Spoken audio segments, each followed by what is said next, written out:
Bismillahirrahmanirrahim. Assalamualaikum warahmatullahi wabarakatuh.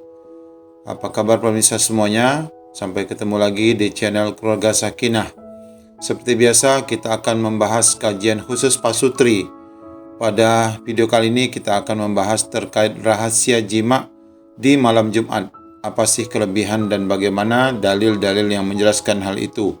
Dan kita akan lihat aturan bagaimana sekiranya nanti dalam jima siapa yang lebih dulu keluar, istri ataupun suami, maka bagaimana aturan yang harus kita lakukan sesuai dengan syariat Islam.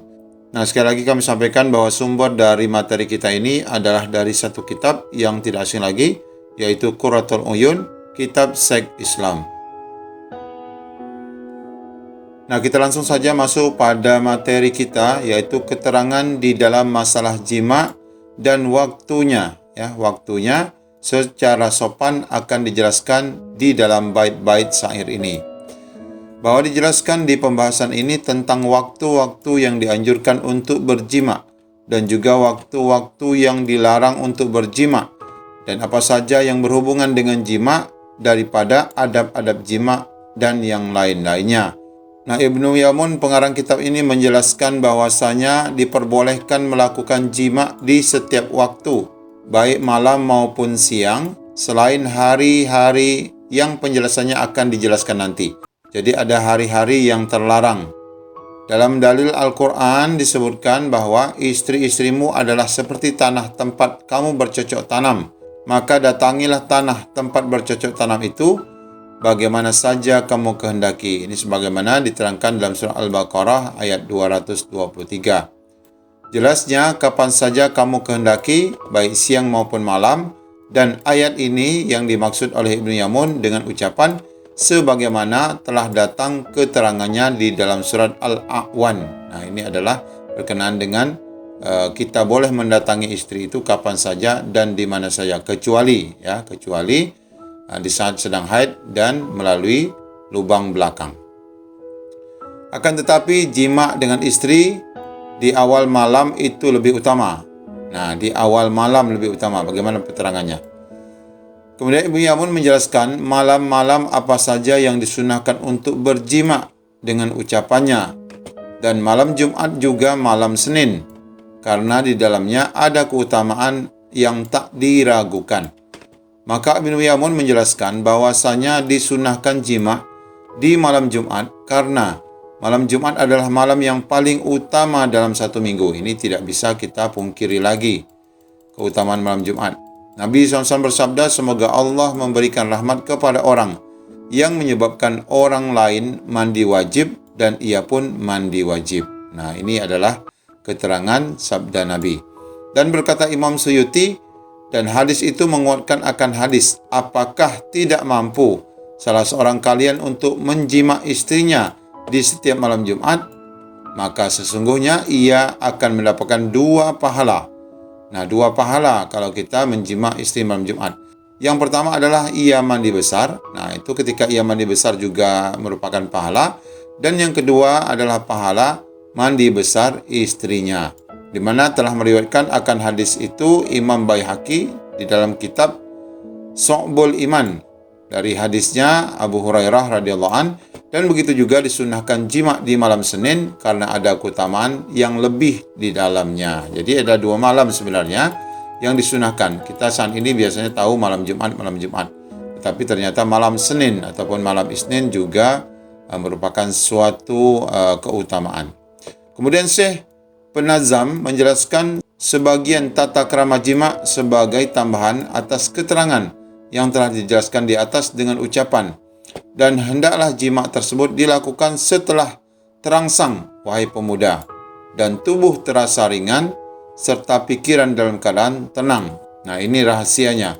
Syekh Penazam menjelaskan bahwasanya sebagian dari tata krama jima adalah bahwasanya jima tersebut hendaknya dilakukan setelah bercumbu rayu dan berciuman sehingga tubuh merasa terangsang. Sebagaimana Nabi SAW bersabda, janganlah salah seorang dari kalian menjima istrinya sebagaimana binatang. Akan tetapi hendaklah ada di antara mereka berdua perantara. Nah, perantara ini adalah perangsangan bagi pasangan.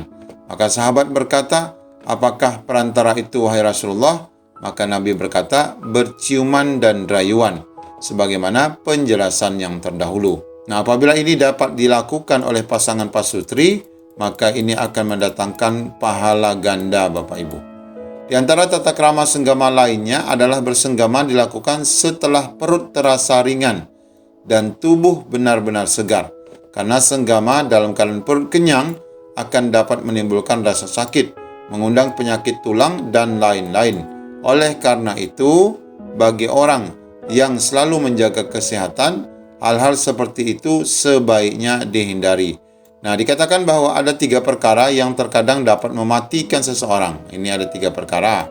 Pertama adalah bersetubuh dalam keadaan lapar.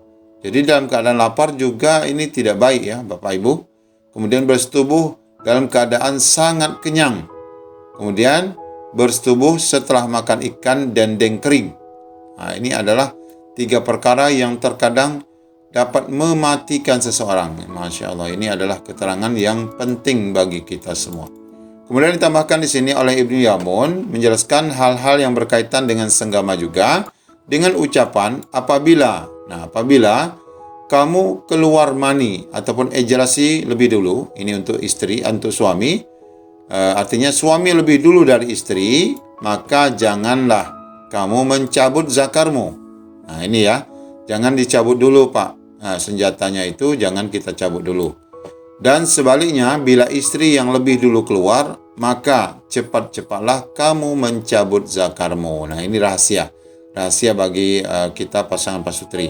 Dijelaskan di sini bahwasanya bila seorang suami lebih dulu keluar daripada istrinya, maka dianjurkan bagi suami jangan mencabut zakarnya sampai istrinya keluar mani. Karena hal tersebut merupakan satu sunnah. Dalam satu hadis disebutkan, buatlah mereka, yaitu para istri, ridho. Maka sesungguhnya keridhaan mereka berada di parji-parji mereka. Dalam hadis lain dijelaskan syahwat itu ada 10 bagian.